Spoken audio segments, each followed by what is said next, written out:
سے D I G promote ہوئے تو یہاں کافی سروس کر کے گئے تھے، وہ آگے 4 مہینے لگانے.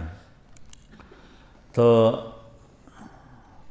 اس وقت یہاں ظفر لک میرا اسکول کا بڑا اچھا دوست تھا. سینٹرل ماڈل اسکول میں ہم اکٹھے پڑھے. 1 سال میں آگے تھا، وہ پیچھے تھا، لیکن ہمارا ہاسٹل میں کمرہ ایک تھا. میں نے اس سے کہا چلو تمہیں ظفر سے ملاتا ہوں. وہ کہنے لگا میرا وہ بیچ میٹ ہے. میں نے کہا میرا اسکول میٹ. چلو.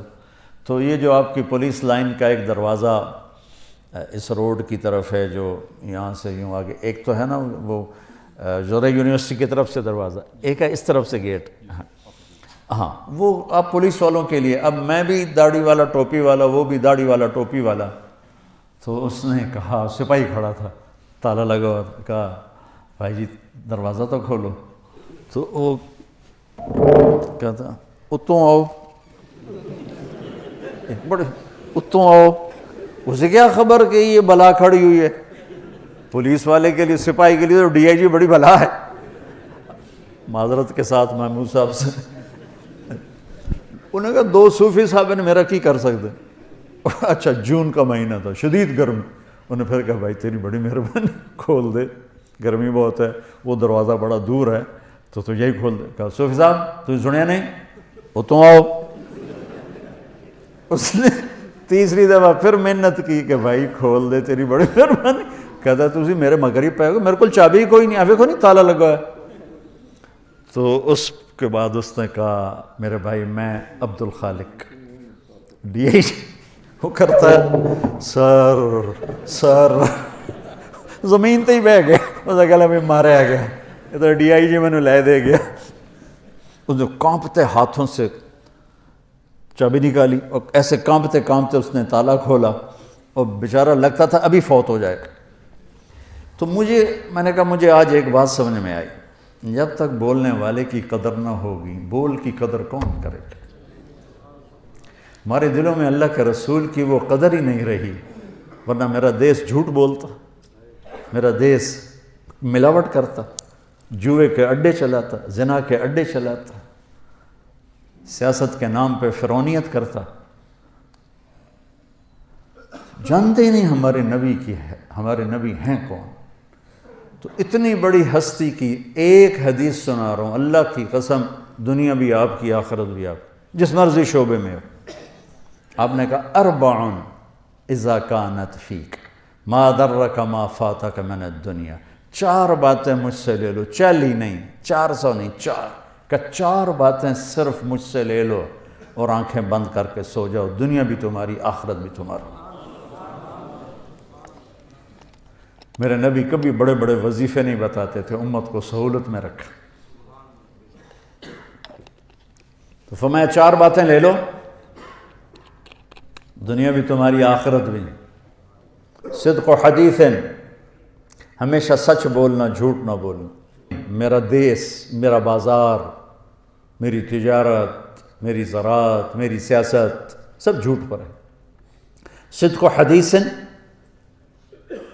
حفظ و امانت، کسی کو دھوکہ نہ دینا، دھوکہ نہ دینا، فراڈ نہ کرنا، غلط ایف آئی آر نہ کاٹنا، دھوکہ نہ دینا، بے گناہوں کو 302 میں نہ دھر لینا. کتنے بے گناہ پھانسی چڑھ گئے. حسن و خلیقت، اخلاق اچھے رکھنا، گالیاں نہ دینا، بدتمیزی نہ کرنا، میٹھے بول سے لوگوں کے دل خریدنا، بشاشت سے، مسکرانے سے لوگوں کے دلوں پہ راج کرنا. عفت فی طعمت، رزق حلال کمانا.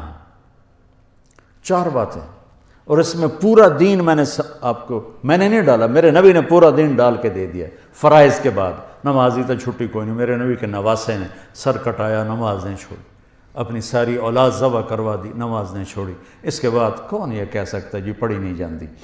اور فرائض کے بعد میرے نبی یہ 4 باتیں بتا رہے ہیں. سچ بولنا، جھوٹ نہ بول. ہائے ہائے، میرے نبی نے کہا کہ اور کسی کو دھوکہ نہ دینا، دیانتداری سے چلنا. ان 2 صفتوں پر میرے نبی نے فرمایا کہ میرا امتی ہر گناہ کر سکتا ہے، 2 نہیں کرے گا. ایک جھوٹ کبھی نہیں بولے گا، ایک دھوکہ کبھی نہیں دے گا. آپ نے امید ظاہر کی، ہر گناہ ہو سکتا ہے، 2 نہیں ہوں گے، جھوٹ نہیں بولے گا، دھوکہ نہیں دے گا. آپ سے پوچھا گیا یا رسول اللہ مسلمان ڈرپوک ہو سکتا ہے؟ ہم نے کہا ہاں۔ کنجوس ہو سکتا ہے؟ ہم نے کہا ہاں۔ جھوٹ بول سکتا ہے؟ کہ نہیں، جھوٹ نہیں بول سکتا۔ دھوکہ نہیں دے سکتا ہے؟ جھوٹ نہیں بول سکتا۔ میرا امتی انسان ہے، بشر ہے، مرد ہو یا عورت، کوئی بھی گناہ ہو سکتا ہے، دو نہیں کرے گا، جھوٹ کبھی نہیں بولے گا، دھوکہ کبھی نہیں دے گا۔ تو جھوٹوں کے ماحول میں سچ بولنا جہاد ہے، اور آپ کی 24 گھنٹے کی جاب ہے، آپ فون بند نہیں کر سکتے، آپ کی وردی اتری ہو تو بھی آپ وردی میں ہوتے ہیں، اور تنخواہیں آپ کی تھوڑی تھوڑی ہیں، اور مشقت آپ کی اتنی ہے، اور اوپر سے کوئی آپ کی تعریف کرنے والا نہیں، سب آپ کو گالیاں دینے والے ہیں، برا بھلا کہنے والے ہیں۔ حالانکہ آپ کا شعبہ ہی بندگی اور عبادت ہے، اور آپ کے اندر بڑے بڑے اولیاء ہیں جو گھٹ گھٹ کے پس پس کے چٹنی روٹی کھا کے موت کا گلے لگاتے ہیں اور حرام نہیں کرتے۔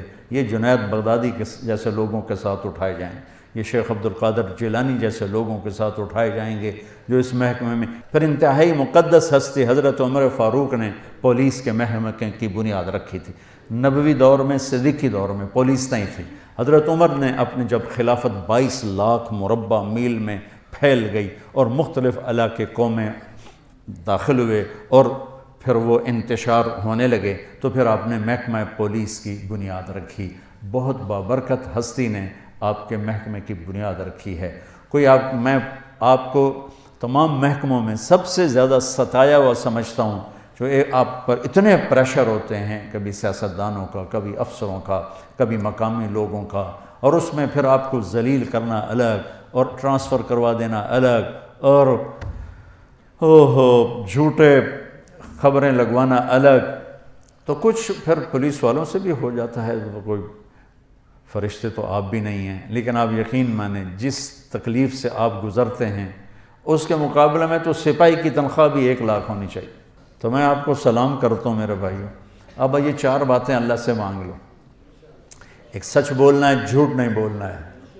میرے نبی کا وعدہ الصدق ینجی والکذب یہلک، سچ نجات دیتا ہے، جھوٹ ہلاک کرتا ہے۔ کبھی دھوکہ نہیں دینا ہے، دیانتداری سے قلم چلانا ہے، دیانتداری سے معاملہ کرنا ہے۔ میرے نبی نے فرمایا، اب دیکھو میرے نبی کی 2 صفتیں ہائی لائٹ ہوئیں، صادق امین، سچا اور دیانتدار۔ اگر آپ مجھ سے سوال کرو نا کہ مولانا صاحب اسلام کو 2 لفظوں میں بتاؤ، تو میرے پاس 2 لفظ ہیں، سچائی اور امانت داری۔ اور آپ مجھ سے پوچھو کفر کو 2 لفظوں میں بتاؤ، تو میرے پاس 2 لفظ ہیں، جھوٹ اور دھوکے بازی۔ اور تیسرا بھائی اپنے اخلاق اچھے کرو، آنے والوں کے ساتھ۔ آنے والے مظلوم بھی ہوتے ہیں تو ظالم ہوتے ہیں، مظلوم آتا ہے لیکن وہ ظالم بن کے جاتا ہے۔ ایک آدمی کی واردات ہوتی ہے، 5 بے گناہوں کو لکھاتا ہے۔ تو ہمارا تو مظلوم بھی ظالم ہے۔ آپ کی ڈیوٹی بہت سخت ہے، خوب اللہ روزانہ تھانہ ڈیوٹی پر جانے سے پہلے 2 نفل پڑھ کے گئے کرو کہ یا اللہ میرے ذریعے سے کسی پہ ظلم نہ ہو، زیادتی نہ ہو۔ تو دیانتداری اور سچائی یہ آپ کو 4 چاند لگا دے گی، اور اچھے اخلاق۔ آپ کا مسکرا کے ملنا بھی صدقہ ہے۔ میرے نبی نے فرمایا ابتساموں کا فی وجہ اخی کا صدقہ، تو اپنے مسلمان بھائی کو مسکرا کے مل، یہ بھی تیرے لیے صدقہ۔ ماں باپ زندہ ہیں تو ان کی خدمت کرنا، ان کی دعا لینا۔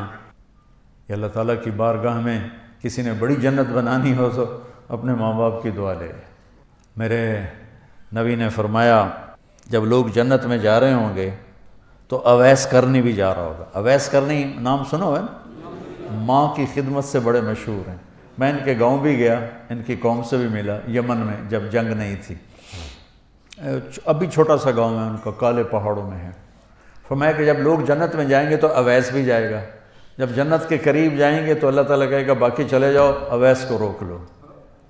تو وہ گھبرا جائیں گے کہ بوئے تھے آ کے روک لیا، نمی FIR تو نہیں کٹی گئی، کہیں گے یا اللہ مجھے کیوں روک لیا۔ سبحان اللہ تعالیٰ فرمائیں گے ذرا پیچھے دیکھو۔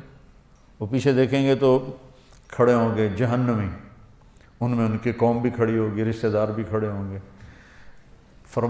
اللہ فرمائیں گے تو نے جو ماں کی خدمت کر کے میرا دل خوش کیا ہے، یہ سب جہنمی کھڑے ہیں، جس کے اوپر تو انگلی رکھے گا تیری طفیل جنت میں ڈال دو، تیری طفیل جنت میں ڈال دو۔ تو یہ اتنی بڑی بندگی ہے، اتنی بڑی رحمت ہے، تو اپنے ماں باپ کے لیے وقت نکالو۔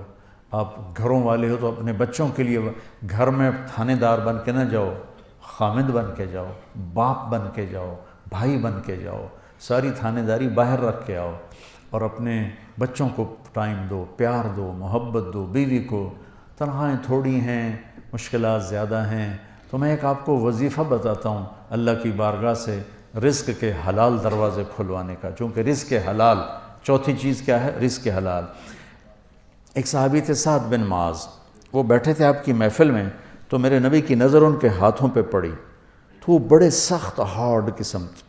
تو آپ نے کہا سعد اے کی کہ یا رسول اللہ، اپنے بچوں کے لیے روٹی کماتا ہوں اور خود اپنے ہاتھ سے کام کرتا ہوں، تو میرے ہاتھ یہ ہیوی ہارڈ ہو گئے، تو مجھے دیکھو۔ آپ نے ان کا ہاتھ پکڑا اور سب کو دکھا کے ایسے بوسہ لیا یوں، اور پھر فرمایا اگلی سنو خوشخبری، کہ بچوں کو حلال کھلاتے ہوئے جو ہاتھ ایسا ہو جائے گا اس پہ دوزخ کی آگ حرام ہو جائے گی۔ تو رزق حلال بہت بڑی دولت ہے، لیکن حلال ہمیشہ تھوڑا ہوگا، حرام ہمیشہ زیادہ ہوگا۔ اس صبر پہ بڑے عالی شان درجات ملیں گے اور جنت ملے گی اور اللہ راضی ہوگا۔